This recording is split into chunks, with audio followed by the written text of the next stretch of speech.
And now to our interview segment. My guest, Hannibal Uwaifo, was called to the Nigerian Bar in December 1990. He's an active member of the Nigerian Bar Association and the International Bar Association. He's also the current president of the African Bar Association.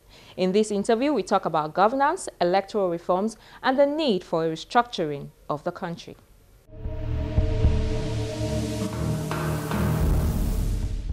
Let's start with your assessment of the Buhari administration. How well would you say that they've done, especially as it relates to the justice system? A lot of things were very wrong, going very badly before the administration came in. Well, not necessarily because of the last administration or the one before them. It's been deteriorating, so it's been mixed feelings. What I'm particularly glad about is I think the judges are shaping up. The incidences of bribe taking and corruption in judiciary is lessening. Judges are becoming more serious because more and more people are beginning to take interest in their activities, particularly with the anti-corruption crusade of the federal government. And I believe too that a few state governments and other local governments are also involved in the anti-corruption crusade. So I think it's been a bag of mixed blessings, but we can do better, and I think that certainly we'll do better as the year goes by. Let's talk about specifics. When you say that things can be done better, tell us some of the things that you think could have been done better, what you would like to see going forward. Well, I would like to see our colleagues in the legal profession be a little bit more professional in terms of handling of matters. I've always said it before that lawyers are not meant to defend their clients at all costs and secure their acquittal at all costs through using any means available.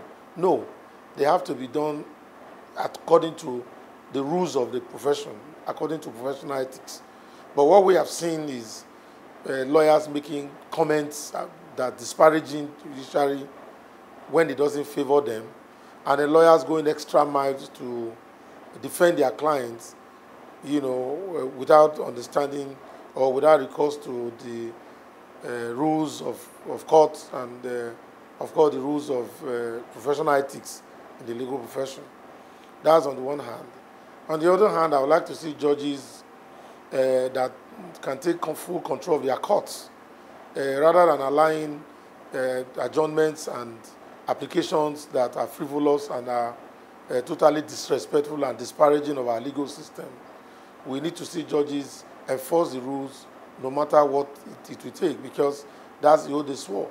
And they are immune from any other, what I mean is that they are immune so long as they are acting within their jurisdictions. So if we're able to get the lawyers and judiciary to work, we could see incidences of corruption going down with convictions of those that are done wrong. Because the only way we can steady this country is not to say, like some people are saying, that, oh, the government is fighting corruption. If the government is able to bring corruption to an end in 4 years, and that's without tarring roads, without lights, that will give us lights and roads in the next administration. So corruption is the killer. You know, where you see people going to central bank to collect billions of dollars and sharing them among themselves for political sake, to go and pray for marabouts and for all kinds of things, then you know that this is not a country that can survive, you know, no matter what are you going to do in the center. The central bank is where they are stealing the money. The money meant for roads are stolen. The money meant for the lights are stolen, for electricity are stolen. The money meant for education sector is stolen. So what are you going to achieve if you do not plug those holes and you do not bring those who perpetrated this dastardly act to book? So I believe that people should be more serious. And I also believe that one of the issues that is making the Nigerian situation a bit more complex is because we have decided to mix up ethnic politics and religious politics with governance. And that has to do with the crusade against corruption the crusade against maladministration, they are all mixed up. And because they are mixed up, the thing makes everything more complex. Like I've told those who care to listen, there is no Yoruba definition for corruption or English definition or Edo or Igbo or Hausa or whatever. Corruption is corruption. Stealing is stealing. You know, looting of the treasury has no other meaning. If you inflate contracts, it cannot be a nice thing to say in Hausa or nice thing to say in Yoruba that the man has done a good thing, whereas Igbo will say it's a bad thing. So we need to understand that we are in a country that is in a mess. And all what is going on, it's not as a result of bad governance, it's a result of what we did with our own hands, you know, including bad governance, so to speak. It's our own hands. And when people say those in government, it makes me laugh. Because everyone, I believe Nigerians should know now that we are all in government. You know, because those who were in government 15 years ago, when civilian, about 19 years ago or thereabout, or at the inception of the new civilian administration in 1999, are not the ones who are in government today. President Obasanjo is not in government. President Goodluck Jonathan is not in government. President Yar'Adua is not in government. The former Senate presidents are not in government. So it is new crop of people like you and I that are in government. Some of you were in the media are now in government. So government is an everybody matter. So when people begin to say, oh, this is government, this is not government, you are only probably talking about government officials. But government is everybody. So if you keep quiet or you participate in it or you carry placard to support a thief or a criminal, then you are certainly planning the evil day. And for Nigerians, the evil day has now come. The bad day has come.